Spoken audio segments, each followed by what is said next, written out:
Hello बच्चों, कैसे हो। आज से हम लोग कोर्स प्रारंभ करते हैं क्योंकि कोर्स बहुत पीछे हो रहा है हम लोगों का और आधी मई से ज़्यादा हो गया है। व्याकरण आप लोग लगभग अब तक सीख चुके होंगे, बीच बीच में चलती रहेगी कोर्स के साथ। अब हम कोर्स प्रारंभ करेंगे। आज हम कक्षा 7 का कोर्स प्रारंभ कर रहे हैं, कक्षा 7 हिंदी मंजरी का। और पहले पार्ट से पहला पार्ट जो भी है, जागो जीवन के प्रभात, ये कविता है। इस कविता को लिखा है जयशंकर प्रसाद जी ने। जयशंकर प्रसाद जी ने इस कविता को एक नए सवेरे के रूप में लिया है, जीवन की नई आशा के रूप में लिया है।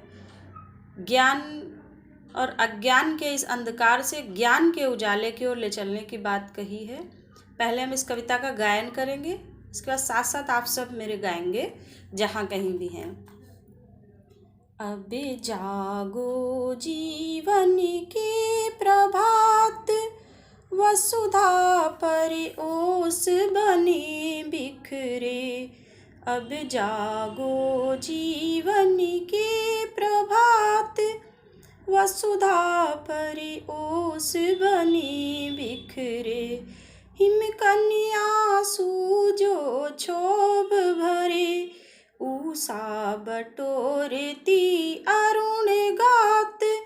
अब जागो जीवन के प्रभात, अब जागो जीवन के प्रभात।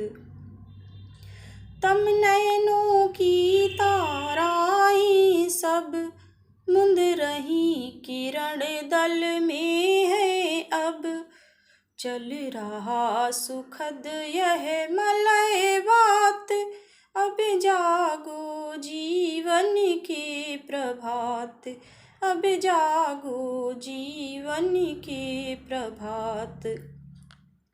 रजनी की लाज समेटो तो, कलरव से उठ कर भेंटो तो। रजनी की लाज समेटो तो, कलरव से उठ कर भेंटो तो। अरुणाचल में चल रही बात, अब जागो जीवन के प्रभात, अब जागो जीवन के प्रभात। इस कविता को सभी बार बार पढ़ेंगे, दोहराएंगे और स्मरण करेंगे। अब देखते हैं इसके भावार्थ की ओर से। कवि क्या कह रहा है? अब जागो जीवन के प्रभात, वसुधा पर ओस बने बिखरे। अब इस जीवन रूपी आपके इस जीवन में जैसे प्रतिदिन रात के बाद सुबह होती, वैसे ही आपके जीवन में अब सुबह हो गई है और इस धरती पर सोए पड़े मानव, आप अपने अंदर के अंधकार को मिटा करके जागो। जागो जीवन में, अब अपने जागरण करो। देखो सुबह हो गई, प्रभात हो गया। प्रभात माने सवेरा, वसुधा माने धरती। तो इस धरती पर कैसे ओस बने बिखरे, जो रात में ओस गिरी हुई थी वो फैली पड़ी है चारों ओर। हिमकन आंसू जो क्षोभ भरे, ऐसा लग रहा है हिम के, बर्फ के छोटे छोटे कण दुख से भरे हुए जैसे धरती के आंसू पड़े हों, इस तरह से प्रतीत हो रहा है। उषा बटोरती अरुण गात, जब सुबह सुबह सूर्योदय से पहले अरुणोदय होता है तो यह सुबह सारी ओस को अपने अंदर बटोर लेती, सारे दुख को, सारे अंधकार को समाप्त कर देती है। इसलिए अब जागो जीवन के प्रभात, हे मनुष्य, हे मानव, अब जागो, सुबह हो गई है। तम नैनों की ताराएं सब मुंद रही किरण दल में हैं। अब आपके ये अंधकार रूपी आँखों में ये जो रोशनी है, वो सभी ये जो सूर्य की किरण है अर्थात ज्ञान की किरण से ये अंधकार दूर हो रहा है, सारे अंधकार समाप्त हो रहे हैं। अब तो ज्ञान का चल रहा सुखद यह मलय बात, मन को सुख देने वाला, शांति देने वाला ज्ञान का उजाला, ज्ञान का मलय बात, शीतल मंद मंद हवा चल रही है। अर्थात अब जागो हे मनुष्य, अब जागो और क्या करो। रजनी की लाज समेटो तो, कल रव से उठकर भेटो तो। रजनी, रजनी माने रात, और रजनी की लाज क्या होता है? हाँ बिल्कुल सही, अंधकार। तो जब उजाला हो जाएगा, सूर्योदय हो जाएगा तो अंधकार समाप्त हो जाएगा, अर्थात रात समाप्त हो गई। और कलरव से, जो सुबह प्रातः काल होगा तो क्या होगा? पक्षियों का कलरव होगा। तो रजनी की अंधकार को समेट दो, अर्थात अज्ञान को खत्म कर दो, समाप्त कर दो, और पक्षियों की जो चहचहाहट है उससे उठ करके मिल करके भेंटो, मिलो। तो जब जगोगे तभी तो पक्षियों की कलरव सुन पाओगे। अरुणाचल में चल रही बात। अरुणाचल, अरुणाचल अपने भारतवर्ष का सबसे पूर्वी प्रदेश है, जहाँ पर भारत देश में सबसे पहले सूर्य दिखाई देता है। तो सूर्योदय पूर्व दिशा में होता है, और पूर्व दिशा में सबसे पूर्वी दिशा में अपने यहाँ अरुणाचल प्रदेश है। तो अरुणाचल प्रदेश में अर्थात सूर्योदय हो गई है, वहाँ हुआ है, तो अपने यहाँ भी थोड़ी देर बाद हो जाएगा।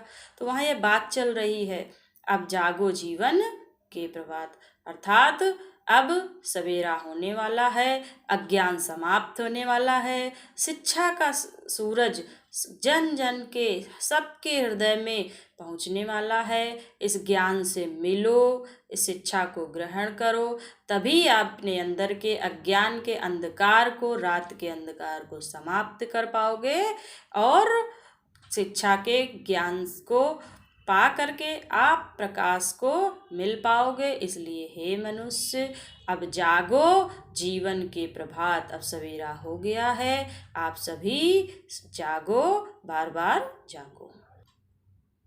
अब हम कुछ अभ्यास के प्रश्न देखते हैं। जैसे कविता में दिया गया है, प्रस्तुत कविता में जीवन का संदेश छिपा हुआ है, दिए गए विकल्पों में से उसे छांटिए। तो क्या संदेश दिया है? आप विकल्प पढ़िए, का ख ग, 3 विकल्प हैं। पहला तो क्या है? सूर्योदय के लिए दिया गया है, या फिर जीवन में नई आशा का संचार करने के लिए, या फिर मलयवाद का आनंद लेने के लिए। कवि क्या कह रहा है प्रमुख रूप से कविता में? कविता में तो कहा गया है तीनों बातें, लेकिन इसका उद्देश्य क्या है? कवि हमें क्या बताना चाह रहा है सूर्योदय से? हाँ बिल्कुल सही समझे, आपने अंदाजा लगाया होगा कि कवि हमको जीवन में नई आशा का संचार भरने के लिए कह रहा है। तो हम इसको टिक कर लेंगे। अगला प्रश्न क्या है?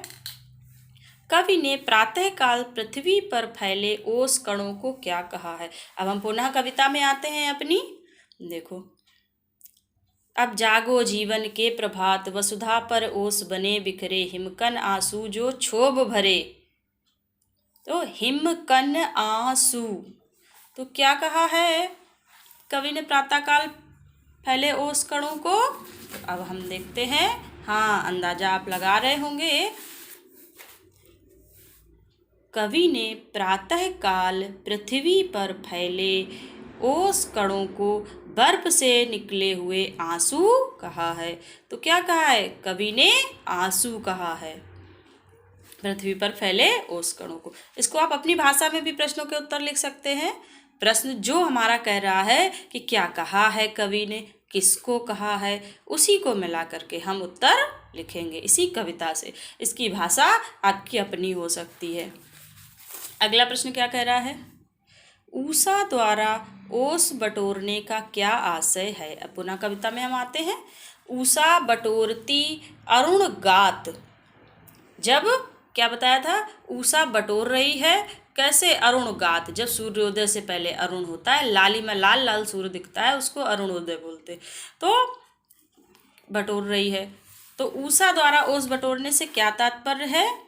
ऊषा द्वारा ओस बटोरने से आशय है कि प्रातःकाल हो गया है, सूर्य उदय हो रहा है, धरती की ओस सूख रही है। तो ऊषा द्वारा ओस बटोरने से आशय है कि सूर्योदय हो रहा है। क्या हो रहा है? सूर्योदय हो रहा है, और आप ओस के कण सूख रहे हैं, पुनः सूर्योदय। अब अगला प्रश्न में भाव स्पष्ट कीजिए। चल रहा सुखद यह मलय बात। चल रहा है सुखद, सुख देने वाला, यह मलय वात, वात माने हवा, मलय माने शीतल, मन को सुख देने वाली शीतल हवा धीरे धीरे बह रही है। अगला भाव क्या कर रहा है? कल रव से उठकर भेटो तो। कल रव पक्षी चहचहा रहे हैं, से उठ कर के भेटो तो मिलो, अर्थात प्रातःकाल हो गई है, पक्षियों से मिलो, अर्थात जागो हे मनुष्य, जागो और अपना नया जीवन शुरू करो। अगला प्रश्न है, रजनी की लाज को स्पष्ट करने के लिए नीचे 4 अर्थ दिए गए हैं, इनमें से सही अर्थ छांट कर लिखिए। तो रजनी की लाज क्या है? रजनी माने रात, तो रात की लाज, रात में क्या नहीं होगा, वही तो लाज है उसकी जो होगा। रात को क्या होता है? अंधकार होता, शर्म होता, आलस्य होता, अज्ञान होता। रात को अंधकार होगा, अंधकार ही नहीं होगा तो रात कैसी? तब तो दिन ही हो जाएगा। तो क्या हुआ सही उत्तर? अंधकार। हम इसमें निशान लगा लेंगे। अब एक बार आप सारे प्रश्नों को देख लीजिए, इनकी हम फोटो भेज देंगे और ये इनके उत्तर हैं।